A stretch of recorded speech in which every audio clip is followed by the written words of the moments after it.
মানুষের জন্য নয়, গরুর জন্য তৈরি হয়েছে আবাসিক হোটেল। কোরবানির ঈদ সামনে রেখে চাহিদাও থাকে ব্যাপক।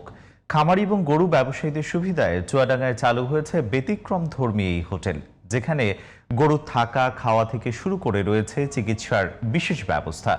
জীবননগর প্রতিনিধি আকিমুল ইসলামের রিপোর্ট, জানাচ্ছেন জামান আশরাফ।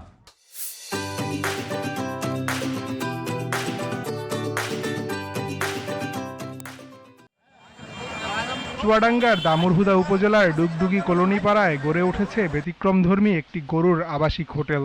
স্থানীয় পশুর হাটকে কেন্দ্র করে ২০২৫ সালে এই হোটেল চালু করেন আরিফুল ইসলাম নামের এক ব্যক্তি।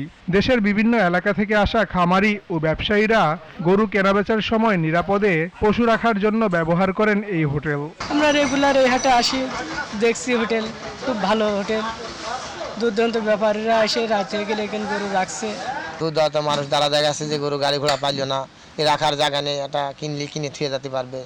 মানুষ বিভিন্নভাবে বিভিন্ন জায়গায় যায়, সেখানে তারা আবাসিকভাবে থাকার যে স্থান পায়, তার থাকার সুবিধা, তার নিরাপত্তার সুবিধা, সেই সমস্ত সুযোগ সুবিধা আসলে আমরা আমাদের জায়গা থেকে চিন্তা করেছি কি আসলে প্রাণীদের জন্য এরকম একটা সুযোগ সুবিধা হলে তাহলে মানুষের জন্য খুব সুবিধা হবে। এখানে আমি অনেক সুবিধা দিচ্ছি, গরুর কষ্ট মানুষ বোঝে না, কিন্তু আমি বুঝেছি, এই জন্য হোটেলটা তৈরি করেছি। হোটেলটিতে রয়েছে গরুর খাবার, গোসল, পরিচর্যা ও চিকিৎসার সুবিধা।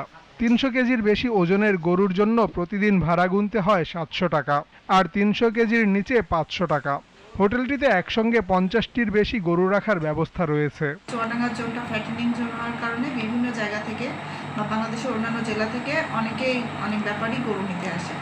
সেক্ষেত্রে দেখা যায় যে কোনো ব্যাপারী যদি 50টা গরু কেনা লাগে, সে একদিনে 20টা কিনলো আর 30টা কিনতে পারেনি, সেখানে ওই হোটেলগুলোতে একদিন বা 2 দিন স্টে করে সে আশেপাশে আরও যতগুলো তার গরু কেনা দরকার আশেপাশের হাট থেকে সেগুলো সংগ্রহ করে একসাথে গরুগুলো নিয়ে তাহলে সে যেতে পারে।